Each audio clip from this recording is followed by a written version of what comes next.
Good morning, good afternoon, good evening. Manish MM techs club में आपका स्वागत है। गवर्नमेंट ने फाइनेंस एक्ट 2021 के अंदर एक प्रोविजन लाया था जिसके थ्रू वो जीएसटी ऑडिट को एबोलिश करने वाले थे फॉर द टैक्स पेयर्स। अभी जीएसटी ऑडिट उन लोगों को एप्लीकेबल था जिनका टर्नओवर 2 करोड़ से ऊपर जाता है। तो जिनका टर्नओवर 2 करोड़ से ऊपर जाता था तो उनको आइदर सीए सर्टिफाइड या फिर cost accountant certified reconciliation upload करना होता था। तो फाइनेंस एक्ट 2021 के अंदर गवर्नमेंट ने प्रोविजन लाया था कि ये जीएसटी ऑडिट को डिलीट कर देंगे। तो वो प्रोविजन जो था फाइनेंस एक्ट 2021 के अंदर उसको अभी नोटिफाई कर दिया गया है। ये 30 जुलाई 2021 का नोटिफिकेशन है, नोटिफिकेशन नंबर 29। इसके थ्रू वो जो प्रोविजन था फाइनेंस एक्ट 2021 का उसको एप्लीकेबल कर रहे हैं। ये नोटिफिकेशन देखेंगे। In exercise of power conferred by Clause B of Section 2(1) of Finance Act 2021, the central government hereby appoint the first day of August 2021 on which the date on which the provision of Section 110 and 111 of the section shall come into force. तो ये जो Finance Act का section था 110 and 111, ये provision 1 अगस्त 2021 से applicable होने वाला है। अभी देखते हैं ये सेक्शन 110 एंड 111 में क्या है। ये है फाइनेंस एक्ट का सेक्शन 110। इसके अंदर जो अमेंडमेंट इन सेक्शन 35 है, 35 के अंदर अमेंडमेंट किए गए। In section 35 of the central goods and service tax act subsection 5 shall be omitted. Subsection 5 के अंदर था जो आपको जीएसटी ऑडिट कराने का है वो। तो ये जो प्रोविजन था सेक्शन 35 का उसको डिलीट किया गया है। देन उसके बाद जो सेक्शन 11 है 111, तो सेक्शन 111 के अंदर उन्होंने सेक्शन 44 के अंदर अमेंडमेंट किया है, substitution of new section for section 44 annual return. तो सेक्शन 44 के लिए नए सेक्शन इंसर्ट किए गए यहाँ पे।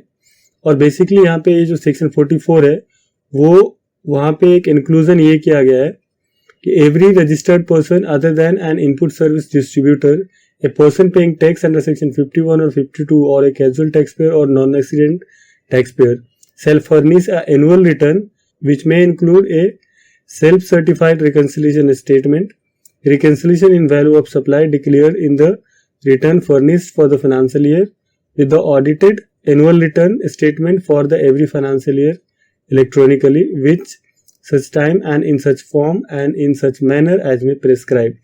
तो सेक्शन 44 जो है वहाँ पे बेसिकली एक चीजें यहाँ पे ये इंसर्ट किए गए हैं कि जो टैक्स पेयर्स है पहले जो था कि सीए सर्टिफाइड या फिर cost accountant certified reconciliation upload करते थे।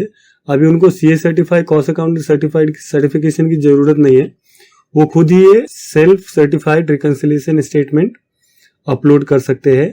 और ये सेल्फ सर्टिफाइड क्या होगा, जो आप रिकंसिलिएशन होगा फॉर जो आपने एनुअली ऑडिट रिपोर्ट में जो इनकम टैक्स का रिटर्न है उसके थ्रू जो ऑडिटेड फाइनेंशियल में आपने जो सेल्स दिखाया है और जो आपका जीएसटी रिटर्न के हिसाब से है, तो जीएसटी रिटर्न के हिसाब से है और इनकम टैक्स के हिसाब से जो भी टर्नओवर है आपका उसका एक रिकंसिलिएशन अपलोड करना है।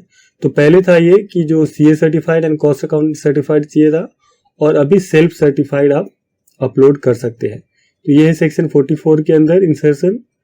और सेक्शन 35 सबसेक्शन 5 को डिलीट किया गया है जहाँ पे जीएसटी ऑडिट की बात कर रहे हैं।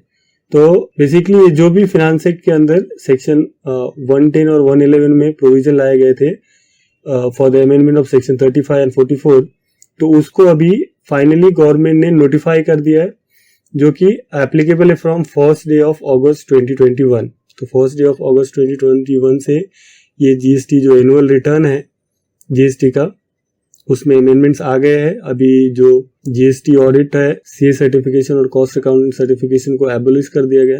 तो ये था notification 29 of CBIC. So thank you for your time, share this video, subscribe my channel.